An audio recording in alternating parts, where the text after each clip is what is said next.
Bir Allah'ın kulu. Evet. 112 ya. Ratusan orang di Suriah dan Turki meninggal dunia akibat gempa bumi besar bermagnitudo 7,8 skala Richter yang mengguncang kedua negara bertetangga itu. Gempa ini yang terkuat sejak gempa yang juga berkekuatan 7,8 skala Richter meluluhlantakkan provinsi Erzincan pada 1939 dan sampai merenggut 30.000 nyawa. Sejumlah laporan media asing menyebutkan gempa bumi dahsyat yang melanda Turki ini sering terjadi karena Turki berada di jalur gempa yang termasuk paling aktif di dunia, terutama karena adanya dua patahan di lempeng Anatolia. Kedua patahan itu adalah patahan Anatolia Utara yang membentang antara lempeng Anatolia dan lempeng Eurasia di sebelah utara daratan Turki, dan patahan Anatolia Timur yang membentang di sepanjang lempeng Arab hingga bagian tenggara Turki. Pergerakan di patahan Anatolia Timur inilah yang diyakini menjadi pemicu gempa bumi dahsyat yang terjadi Senin kemarin. Faktanya, gempa yang mengguncang 6 Februari ini sendiri berepisentrum di Turki bagian tenggara yang berdekatan dengan perbatasan Turki-Suriah.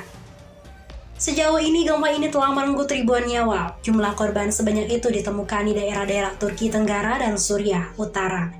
Guncangan gempa juga dirasakan di Siprus yang berada di Laut Tengah atau Mediterania, Lebanon yang berbatasan dengan Suriah dan Mesir.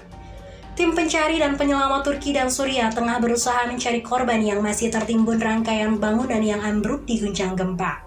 Berikut dua peristiwa penting dari gempa bumi dahsyat itu seperti dikutip laman Al Jazeera. Terjadi pukul 4.17 pagi waktu setempat atau 8.17 waktu Indonesia Barat dengan pusat gempa di Kahramanmaras di Provinsi Gaziantep yang berjarak 33 km dari ibu kota provinsi itu yang juga bernama Gaziantep. Gaziantep berpenduduk 2 juta orang yang juga menjadi tempat bagi ratusan ribu pengungsi korban perang saudara Suriah yang mulai pecah pada tahun 2011. Gempa ini segera diikuti oleh 40 gempa susulan yang satu diantaranya bermagnitudo 6,7 skala Richter. Menurut Chris Elders dari School of Earth and Planetary Science pada Universitas Curtin di Perth, Australia, gempa susulan ini membentang sepanjang sampai sekitar 200 km di sepanjang garis patahan besar, yakni sesar Anatolia Timur di sepanjang bagian tenggara Turki. Chris Elders mengungkapkan gempa ini amat dahsyat dan menghancurkan karena kedalamannya yang hanya 18 km di permukaan bumi atau sangat dangkal. Akibatnya, tidak hanya menciptakan suara yang mengerikan, gempa ini juga melepaskan energi yang jauh lebih besar ketimbang gempa berkedalaman di dalam kerak bumi. Bahkan seorang pakar gempa Turki mendesak pemerintah negara ini memeriksa retakan pada beberapa bendungan yang berada di kawasan gempa guna mengantisipasi kemungkinan bendungan-bendungan itu jebol sehingga menciptakan banjir bandang.